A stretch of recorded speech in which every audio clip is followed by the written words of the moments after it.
In 1910, Harry Yearick married Maid Aldy, and together they built a life on a farm in Pennsylvania. God blessed them with 6 children, but just 5 weeks after the birth of their youngest, a son named Gale, May passed away due to the flu. Harry was now a 32-year-old single father, trying to care for 6 children ranging from a newborn to a 10-year-old. Overwhelmed by the responsibilities of running the farm and raising the children alone, Harry made the difficult decision to place the 4 youngest children with other family members. The 2 eldest stayed behind to help with the farm. A 6-year-old girl and her baby brother Gale went to live with their maternal grandparents and Aunt Martha. That little girl would later recall how the entire family would gather at her grandparents' home for Sunday dinner.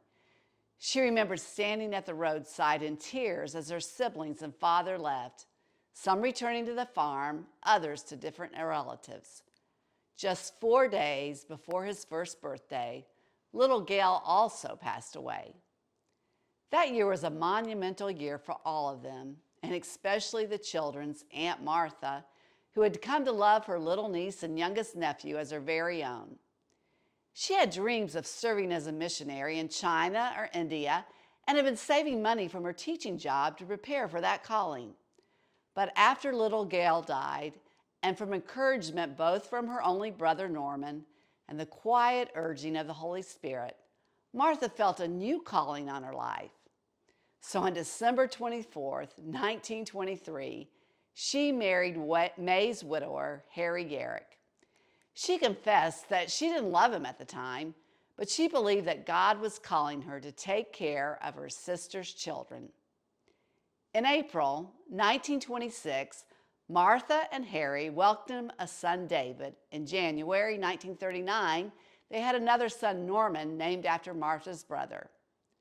David was my dad, so Martha and Harry were my grandparents. My Uncle Norman is the only one of the siblings still living today, and he continues to be a blessing in my life. Over time, Mama Yearick grew to love Papa Yearick, and they remained married for 62 years. Although my grandmother gave up her dream of going to the mission field overseas, God honored her obedience and gave her a mission field right here at home. My father pastored a church for 39 years, one with a deep passion for missions, giving millions to many missionaries and ministry organizations around the world. And those other 6 children, my aunts and uncles, grew up to love Jesus deeply. Their lives and generosity helped build God's kingdom in countless ways. In a world that constantly tells us to chase personal happiness and fulfillment, Mama Yearick's story reminds me, especially as a mother and grandmother, of the deeper meaning of motherhood. Really, it's a reminder to all of us what it means to follow Jesus, to lay down our plans, our desires, and our goals for the sake of others. It's the life Jesus modeled for all of us, as he came not to be served, but to serve. Happy Mother's Day from one story at a time.